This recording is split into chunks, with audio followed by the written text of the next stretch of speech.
Very good morning to you here from County Sligo. We're at the Radisson Blu Hotel, celebrating all you can do in this gorgeous county. Still so much more to tell you. But now we're going to talk about adventures and culture and history. I'm joined by William Britton and Damien Brennan.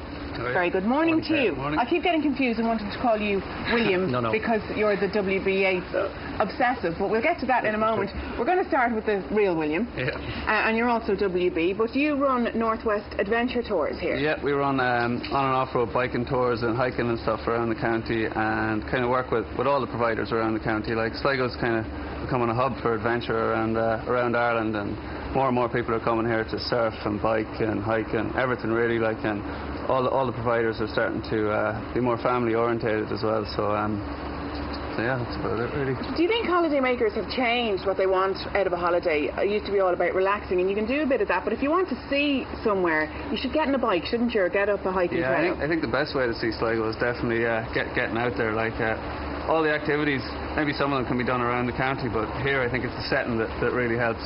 Like if you're surfing here, you've got Benbalbin Mountains and Knocknarea behind us here, and it's just beautiful everywhere. Even if you're golfing, it's just nice. The views everywhere, like, and Sligo's full of kind of hidden gems, kind of. So if you're out and about on the bike and hiking and stuff, and all these adventure sports, you get to see them rather than if you're just going around yourself, you know. So what is your top tip then for somebody coming to Sligo? What do you think they should do of all the things? I mean, there's the list underneath what you do, from kite surfing to fishing. I mean, you can do anything that takes your fancy, but a top tip maybe. Well, I'd be into them all. So I go with the biking, surfing. See, like 5 minutes from the town, and you're out in the mountains, or you're out at the beach. We've endless amounts of beaches and forests and mountains. So I just say get out there. Really, that's the tip. Like whatever you're into, yeah. Great, William. Well, you're looking good in it. It has to be said. Fine and fit. Thank you. Now, Damien, you, it has to be said, have had a love affair with WB Yates, it seems, your whole life. Yeah, probably. Yates was born in Dublin, I was born in Dublin. Our mothers were both from Sligo. You abandoned Dublin. And I abandoned Dublin a long time ago, Claire, and have been in Sligo for 40 years, I suppose, and yeah, deeply involved in Yates and all things Yatesian.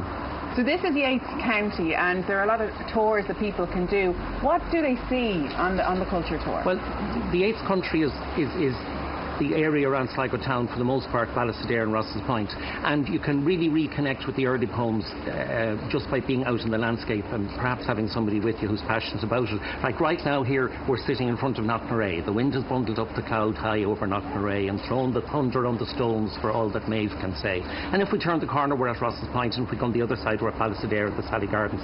So the early Yates poetry is absolutely alive still in this landscape. The houses his grandparents lived in, and his uncles and cousins and aunts, are all still there. This is a really valuable heritage. And what is it about here, do you think, that inspires so many writers, from Yates to even now? I mean, we have Kevin Barry living here. Kevin Barry living here, Sebastian Barry, his namesake, writing very evocatively about Sligo in some of his books.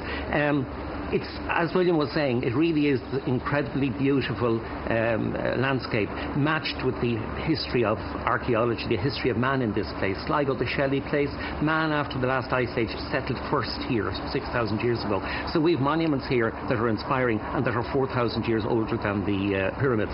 So that, for a writer, or an imaginative person, sure, it's grist to the mill. Of course it is. Yeah. Food-wise, because James Joyce, you always hear you have to eat liver and all sorts of things.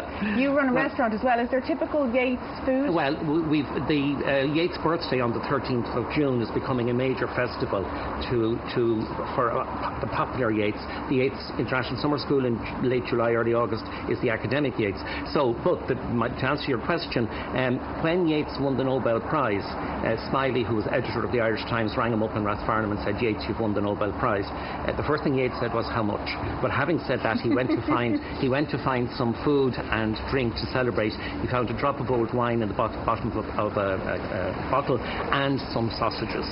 So Yates Day, we have a Yates sausage element to it to rival those horrible things that Mr. Joyce so enjoyed in Blue Sea. Well, this is it. I mean, it's all down to personal taste, of course, but I think I have sausage kidneys and wines and kidneys and liver. Yes. And what about this that you have, the Tread Saucy Festival? The Tread Saucy Festival is the culmination combination of, or it's the uniting of all of that's happening culturally from the 25th of July to the 9th of August. So it's a 3-week festival supported, again, a cooperation between all the cultural elements in the town coming together, much as the outdoor activity people come together with William.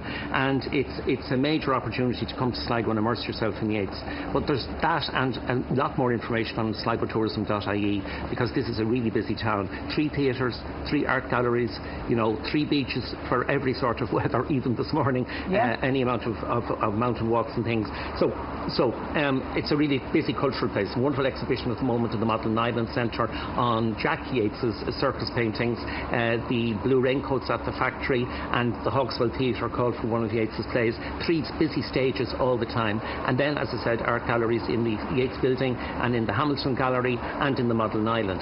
So you can really come here, be outdoors for parts of the time, and then be culturally involved for more of it. Yeah, because if you go to Paris, you go to the museums there. You want to get culturally involved to really know a place, don't you? But you worked a lot with Fáilte Ireland across the world. Do you find people come here from other countries knowing already about Yates and about a bit of our history? Absolutely. We've people coming all the time. In my own business, I have 20 for lunch today who will be immersed in Yates before I let them go. I have 12 tomorrow. Whether they like it or not. Whether they like it or not. And for the International Summer School, we will have people from South Korea, from Japan, and America and Canada and Australia. Every year we have people from those countries coming to immerse themselves in Yates. So Yates, although he's an English language attraction, has an appeal that's worldwide, and that's really important for Sligo and to Brilliant. Sligo. Great. Well, when you get those tourists in, send them onto a bike then. And onto William. That's Damien and William, thank you so much for coming on. So there you are, adventure and culture.